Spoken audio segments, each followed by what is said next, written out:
اور بڑے خطرے کا آمنا سامنا ہو گیا جو منگولوں کے طور پر سامنے آیا۔ 13ویں صدی کے دوران چنگیز خان نے منگول سلطنت کی بنیاد رکھی۔ منگول اپنے جنگجو روایات اور تباہ کاری کرنے والے حملوں کے لیے مشہور تھے۔ چنگیز خان نے وسطی ایشیا سے لے کر چائنا تک کے بہت سے علاقوں کو فتح کیا۔ ان کا مقصد صرف فتوحات نہیں بلکہ روایات کو ختم کرنے کے لیے بھی مشہور تھے۔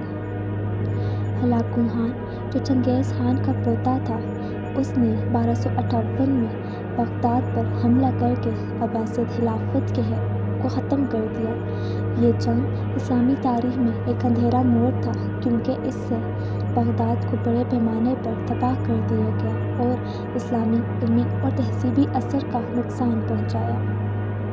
منگولوں کے حملوں نے اسلامی دنیا میں بہت تباہی مچائی مگر دھیرے دھیرے کئی منگول اسلام قبول کرنے لگے۔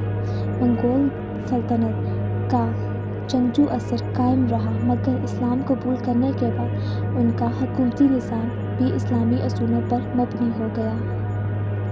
سلجوق سلطنت کے زوال کے بعد ترک قبیلوں نے چھوٹی چھوٹی ریاستیں بنا لیں جنہیں بیلکس کہا جاتا تھا۔ ان میں ایک ایسی چھوٹی ریاست عثمان ون کے ذریعے ابھری جو بعد میں سلطنت عثمانیہ بن گئی۔ 1299 میں عثمان ون نے سلطنت عثمانیہ کی بنیاد رکھی۔ سلطنت عثمانیہ دھیرے دھیرے یورپ، مشرق وسطیٰ میں پھیلتی گئی۔ سلطنت عثمانیہ کی فوج بہت طاقتور تھی اور ان کی جنگجو مہارت یورپ میں بھی مشہور تھی۔ سلطان محمد فاتح نے 1453 میں قسطنطنیہ، آج کا استنبول، کو فتح کیا۔ یہ جنگ اسلامی تاریخ کے ایک بہت بڑا موڑ تھا کیونکہ قسطنطنیہ کو فتح کر کے عثمانیہ سلطنت نے یورپ کے ایک عظیم شہر پر قبضہ کر لیا اور بازنطینی سلطنت کا ہمیشہ کے لیے خاتمہ ہو گیا۔ سلطنت عثمانیہ یورپ، ایشیا اور افریقہ کے علاقوں میں ایک عظیم طاقت بن گئی۔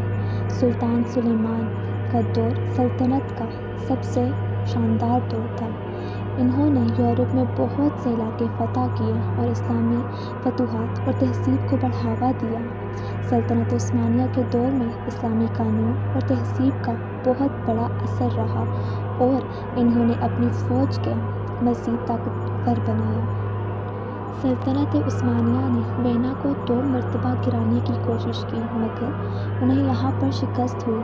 یہ جنگیں یورپ کے عیسائی ریاستوں کے ساتھ لڑی گئیں جو سلطنت کا یورپ میں آگے بڑھنے کا راستہ روکنے میں کامیاب رہیں۔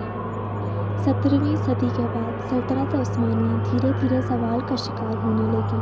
اندرونی مسائل، فوج میں اختلافات اور یورپ میں صنعتی انقلاب کے بعد سلطنت اپنی قدرتی روایات پر قائم رہی۔ 19ویں صدی کے دور میں سلطنت کے یورپ اور مشرق وسطیٰ میں علاقے کمزور ہونے لگے اور ان کا اثر دھیرے دھیرے ختم ہوتا گیا۔ سلطنت عثمانیہ نے پہلی جنگ عظیم میں جرمنی کا ساتھ دیا لیکن ان کو شکست ہوئی۔ اس جنگ کے بعد سلطنت کا تقریباً خاتمہ ہو گیا۔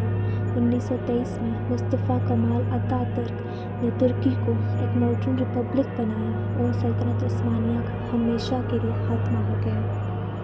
ترکوں کی تاریخ وسطی ایشیا سے شروع ہوتی ہے جہاں سے انہوں نے جنگجو روایات کو اپنایا اور دھیرے دھیرے اسلامی دنیا کا حصہ بن گئے۔